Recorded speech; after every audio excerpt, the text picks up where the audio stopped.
मनुवाद, ब्राह्मणवाद इस देश के लिए खतरा है। जब इस देश के लोग भूखे मर रहे हैं, तब इस देश का एक आदमी 5वीं सूची में आता अमेरिकी। इसलिए हमें जरूरत पड़ी संविधान 40 पढ़ने की, और हम पूरे देश में पढ़ेंगे। और ये जल्दी दिन आने वाला है कि हम मोदी के घर के बाहर बैठ के उसको संविधान 40 पढ़ेंगे। जब तुम हमारे संविधान के खिलाफ बोलोगे, जो संविधान इस देश के एक नागरिक को अधिकार देता है, तो हम तुम्हारे धर्म और संविधान, तुम्हारे हनुमान 40 के विरुद्ध बोलेंगे, खुल के बोलेंगे और लड़ेंगे। इस देश का संविधान कहता है सबको समानता का अधिकार है। अगर अंबानी के पास घर है, उसके पास अगर 100 करोड़ है, तो मेरे पास क्यों नहीं? उनके पास सिस्टम, उनके पास ईवीएम, उनके पास धन, उनके पास गुंडे, उनके पास हिंदू धर्म। उसके बाद भी तुम 50 सीट लूज कर। कुतुब मीनार ने और ताजमहल ने, लाल किला ने, फतेहपुर सीकरी ने, इन 5 और ये आगरा फोर्ट ने, इन 5 ने मिला के 200 करोड़ रुपए का राजस्व भारत सरकार को दिया। अगर आप इसको मंदिर बना दोगे, तो वो पंडित जी ले जाएंगे, वो हमारे काम थोड़ी आएंगे। जितने इनके 33 करोड़ देवी देवता है, मैं आपसे बता रहा हूँ इसको। इन्होंने इनको ये तो कह दिया इन ब्राह्मणों को कि मैं इस पेड़ के नीचे बैठी हूँ, इसको खोदो तो वहाँ मूर्ति निकल गई। मैं इस पहाड़ के ऊपर बैठा हूँ, वहाँ उसको खोदा तो भगवान की मूर्ति। इन्होंने मंदिर कब्जा कर लिए। ये तो बता दिया कि भगवान कहाँ बैठा हुआ है, लेकिन इन्होंने ये नहीं कहा 5000 साल में कि इस देश के जो दलित या SC ST हैं, ये भी मेरे हैं, इनको बराबर का हिसाब दो, बराबर का इनको बराबरी दो, बराबर का हिस्सा दो, रोजगार दो, इनको अपने बराबर बिठाओ, इनसे भेदभाव मत करो, और इनके घर जा करके खाना मत खाओ।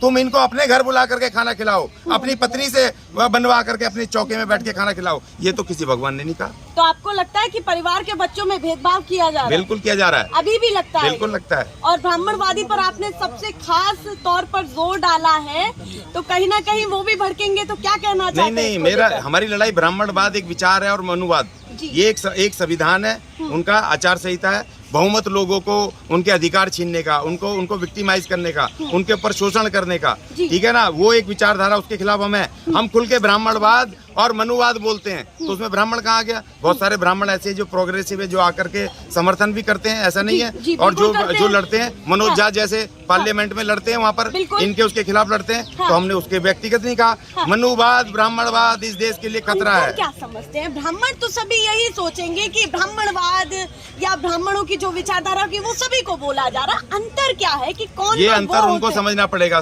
अगर आप मानव द्वारा मानव के शोषण के विरुद्ध, जो भी ब्राह्मण है, मानव द्वारा मानव के शोषण के विरुद्ध जो ब्राह्मण है, जो अपर कास्ट है, वो संविधान 40 के साथ है। और जो मानव द्वारा मानव के शोषण के पक्ष में है, वो हनुमान 40 के साथ। वो आप सीधे सीधे कह रहे हैं, जो कहीं ना कहीं लोग प्रताड़ित हो रहे हैं, उनका साथ नहीं दे रहे हैं, तो कहीं ना कहीं उन पर वो भावनाएं विराजमान हैं जिनसे आप सहमत नहीं है। अभी देश में स्थिति क्या देखते हैं? और देखिए दूसरी बात, एक और बात बता दूं।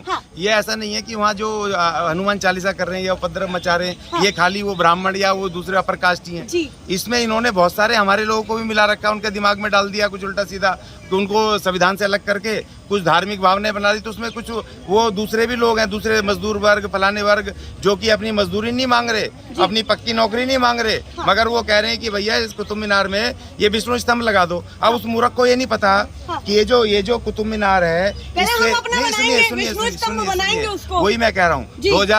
2017, 18, 19 इन 3 वर्षों में कुतुब मीनार ने और ताजमहल ने, लाल किला ने, फतेहपुर सीकरी ने, इन 5 और ये आगरा फोर्ट ने, इन 5 ने मिला के 200 करोड़ रुपए का राजस्व भारत सरकार को दिया।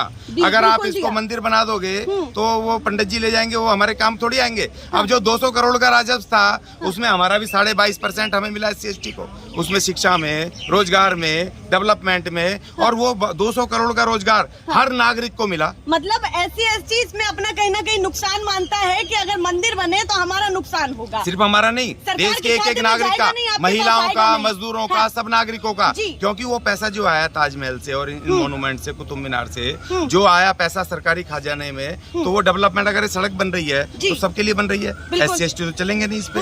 तो अगर आप भी चल रही हैं इस पैसे से, सड़क बन रही है ताजमहल के पैसे से, तो ताजमहल अच्छा है या मंदिर अच्छा है जो एक पंडित जी ले जाएगा माल उठा के? नहीं, हमें तो नहीं, मैं आपसे पूछता हूँ। नहीं, हमें तो नहीं पता है, पर मैं सीधा सवाल करती हूँ कि अगर वहाँ पर लोग हैं और हनुमान 40 पढ़ते हैं, तो कहेंगे कि भाई आप तो धर्म के खिलाफ हैं, आप धर्म के विरुद्ध बात कर रहे हैं, सीधे सीधे कर रहे हैं, चाहे आप कितनी भी बातें घुमाइए, तो उसको कैसे क्लैरिफाई करेंगे? नहीं, मैं कर रहा हूँ। हाँ। जब तुम हमारे संविधान के खिलाफ बोलोगे, जो संविधान इस देश के एक एक नागरिक को अधिकार देता है, तो हम तुम्हारे धर्म और संविधान, तुम्हारे हनुमान चालीसा के विरुद्ध बोलेंगे, हाँ। खुल के बोलेंगे और तो लड़ेंगे। उन्होंने किस तरीके से संविधान का विरोध किया है? कौन कौन सी ऐसी बातें लगती हैं आपको? देखिए, कि सीधे-सीधे विरोध किया? सबसे पहले जो अटैक हुआ, निजीकरण। जी, निजीकरण हमारा रिजर्वेशन जो कॉन्स्टिट्यूशनल है, हाँ। जब तुम निजी कर दोगे, सरकारी संस्थान में लागू होता है, जी। तो उसमें हमारी 22.5% नौकरी गई, हिस्सेदारी गई। हाँ। आपने सरकारी संस्था, वो शिक्षण संस्थान प्राइवेट कर दिए, या उसको बेच रहे हो, वहाँ टीचर नहीं है, वो खत्म कर दिए, तो हमारी शिक्षा गई। तो इन नीतियों से हमारा नुकसान हुआ, तो वो नीतियाँ गलत है ना। ये फॉर एग्जाम्पल, इसलिए आपको शॉर्टकट में बता रहा हूँ। तो जो नीति, जैसे अभी टोल प्लाजा है, ठीक है, मैं आपको बताता हूँ, आप भी सुन लीजिए, आपको भी काम आएगा। हाँ। हमने इनको कहा टोल प्लाजा गैर संवैधानिक है। अब पूछो कैसे? भारत के संविधान के अनुच्छेद 19(4) में ये लिखा हुआ है। आपने कभी संविधान नहीं देखा, मैं बता देता हूँ। हाँ। इसीलिए संविधान चालीसा बता रहा हूँ। हाँ। उसमें ये लिखा हुआ है, नहीं, हाँ, इसीलिए ये चालीसा बता रहा हूँ, क्योंकि उसमें लिखा हुआ है कि भारत का एक नागरिक दूसरे राज्य में निर्बाध रूप से विचरण कर सकता है, आ सकता है, जा सकता है।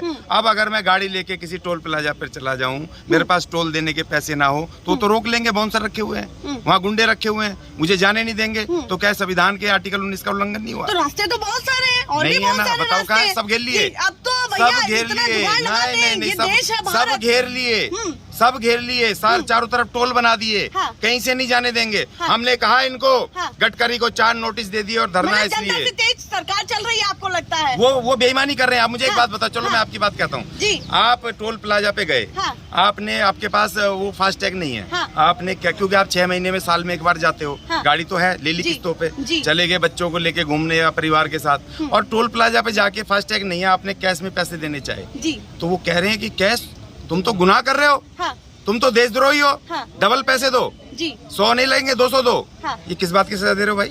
कैश देना कौन सा क्राइम है? जी।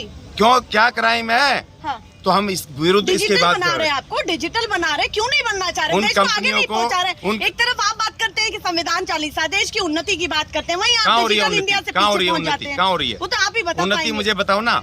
उन्नति ये हो रही है कि जहांगीरपुरी के गरीब मजदूरों के आप वो तोड़ोगे, रिक्शे तोड़ोगे, उनकी वो छोटी छोटी जो उनकी दुकानें वो तोड़ोगे। जी। आप ये करोगे कि आप हमारे लोगों के ऊपर प्रतिबंध लगाओगे, 50 जूते और 5,000 का दलित अगर उनके खेत में चला गया, 5,000 रुपए जुर्माना, या आप ये लगाओगे घोड़ियों पे नहीं चढ़ने दोगे। ये उन्नति हो रही है, ये उन्नति हो रही है। मतलब एक मजदूर बैठ करके अपनी रोटी कमा रहा है, 200 रुपए कमा के ले जा रहा है, तो आपको अवैध लग रहा है। चलो मैं दिखाता हूँ ना अवैध। वो देश की राजधानी को हो सकता है कि चमाचम चाहते हूँ, चकाचक चाहते हूँ कि भाई इसलिए ऐसे तो हमें ऐसे बनाओ ना, अतिक्रमण हमें भी चमाचम बनाओ। इस देश का संविधान कहता है सबको समानता का अधिकार है। अगर अंबानी के पास घर है, उसके पास अगर 100 करोड़ है, तो मेरे पास क्यों नहीं? इस देश का आर्टिकल 41 कहता है कि भारत के संविधान ने कहा सरकारों को कि किसी ये जो संपत्ति है किसी एक के पास संचित ना हो, तमाम नागरिकों में इक्वल हो, ऐसी नीतियां बनाए सरकार। लेकिन नीति उल्टा बना रही है। जब इस देश के लोग भूखे मर रहे हैं, तब इस देश का एक आदमी